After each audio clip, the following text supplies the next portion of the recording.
இலங்கையில் மீண்டும் அதிகரிக்கப்படவுள்ள எரிபொருள் விலை. சிறையில் இருக்கும் பிள்ளையான் அவசரமாக மருத்துவமனையில் அனுமதி. நாடு காலனித்துவ ஆட்சிக்குள் செல்லக்கூடிய அபாயத்தில். முன்னாள் நாடாளுமன்ற உறுப்பினர் சந்தன கத்ரி ஆராய்ச்சி அதிரடி கைது. அன்னை பூபதியின் நினைவு ஊர்திக்கு வவுனியா மக்கள் அஞ்சலி. இலங்கையில் மீண்டும் அதிகரிக்கப்படவுள்ள எரிபொருள் விலை.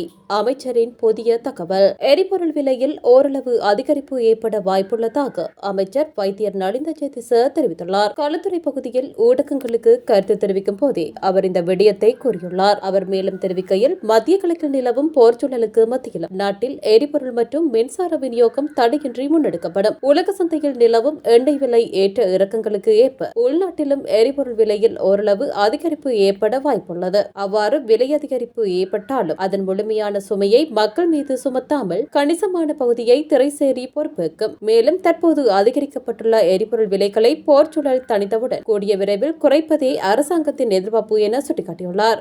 சிறையில் இருக்கும் பிள்ளையான் அவசரமாக மருத்துவமனையில் அனுமதி. பல்வேறு குற்றச்சாட்டுகள் தொடர்பில் சிறைச்சாலையில் வைக்கப்பட்டுள்ள கிழக்கு மாகாண முன்னாள் முதலமைச்சர் பிள்ளையான் எனப்படும் சிவநேசத்துறை சந்திரகாந்தன் மருத்துவமனையில் அனுமதிக்கப்பட்டுள்ளார். சிறைச்சாலை ஊடக பேச்சாளர் இதனை இலங்கையில் உள்ள தனியார் செய்தி பிரிவுக்கு உறுதிப்படுத்தியுள்ளார்.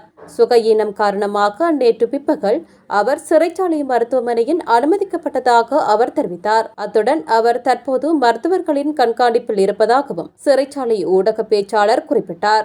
நாடு காலனித்துவ ஆட்சிக்குள் செல்லக்கூடிய அபாயத்தில். இலங்கை மீண்டும் காலனித்துவ ஆட்சி முறைக்குள் செல்லக்கூடிய அபாய நிலை காணப்படுவதாக நாடாளுமன்ற உறுப்பினர் வஜிர அபிவர்த்தன தெரிவித்துள்ளார்.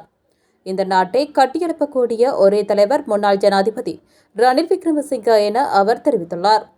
சுமார் 50 ஆண்டுகள் அரசியல் அனுபவமுடைய ஒரே தலைவர் என தெரிவித்துள்ளார். தற்போதைய ஆட்சியாளர்களுக்கு நாட்டை நிர்வாகம் செய்யக்கூடிய திறன் கிடையாது என அவர் குற்றம் சுமத்தியுள்ளார். மக்களை திசை திருப்பும் ஜனநாயக விரோத ஆட்சியாளர்களினால் நாட்டை கட்டியெழுப்ப முடியாது என அவர் தெரிவித்துள்ளார். இந்த நாடு பாரிய மாற்றத்தை எதிர்நோக்க வேண்டியிருப்பதாக அவர் தெரிவித்துள்ளார். அந்த மாற்றத்தை ஏற்படுத்தக்கூடிய ஒரே தலைவர் ரணில் விக்ரமசிங்கவே என அவர் குறிப்பிட்டுள்ளார்.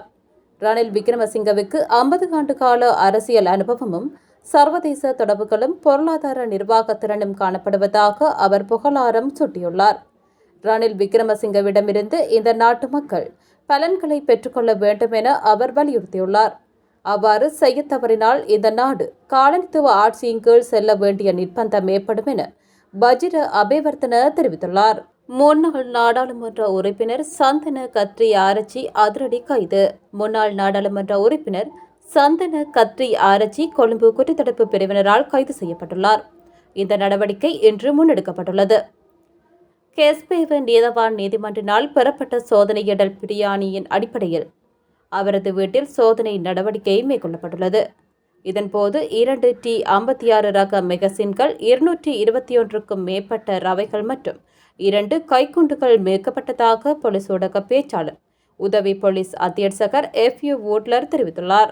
இதன் அடிப்படையில் முன்னாள் நாடாளுமன்ற உறுப்பினர் போலீசாரால் கைது செய்யப்பட்டுள்ளார். அன்னை பூபதியின் நினைவு ஊர்திக்கு வவுனியா மக்கள் அஞ்சலி. அன்னை பூபதியின் 38வது நினைவு தினத்தை முன்னிட்டு அவரது திருவுருவப் படத்தினை தாங்கிய ஊர்தி வவுனியாவை வந்தடைந்திருந்தது. வவுனியா மாநகர சபை முன்றலில் அமைந்துள்ள பொங்கு தமிழ் தூபி முன்பாக இன்று பிரதான அஞ்சலி நிகழ்வு தீபம் ஏற்றி மலர் தூபி இடம்பெற்றது. இதனைத் தொடர்ந்து வவுனியாவின் பல்வேறு பகுதிகளுக்கும் சென்ற குறித்த ஊர்திக்கு மக்கள் திரண்டு வந்து மலர் தூவி அஞ்சலி செலுத்தியிருந்தனர். தமிழ் தேசிய மக்கள் முன்னணியின் ஏற்பாட்டில் கடந்த 9ஆம் திகதி யாழ்ப்பாணம் நல்லூர் தியாக தீபம் திலீபனின் நினைவாலயத்தில் இருந்து ஊர்தி பவனியானது ஆரம்பமானது. இந்த நிலையில் வடக்கு கிழக்கு பிரதேசங்கள் முழுவதும் ஊர்வலமாக சென்று இறுதி நாளில் மட்டக்களப்பில் உள்ள தியாக தீபம் அன்னை பூபதியின் சமாதி அமைந்துள்ள பகுதியை சென்றடையவுள்ளது. இதேவேளை எதிர்வரும் 19ஆம் திகதி வடக்கு கிழக்கு பிரதான நினைவேந்தல் நிகழ்வுகள் இடம்பெறவுள்ளமை குறிப்பிடத்தக்கது.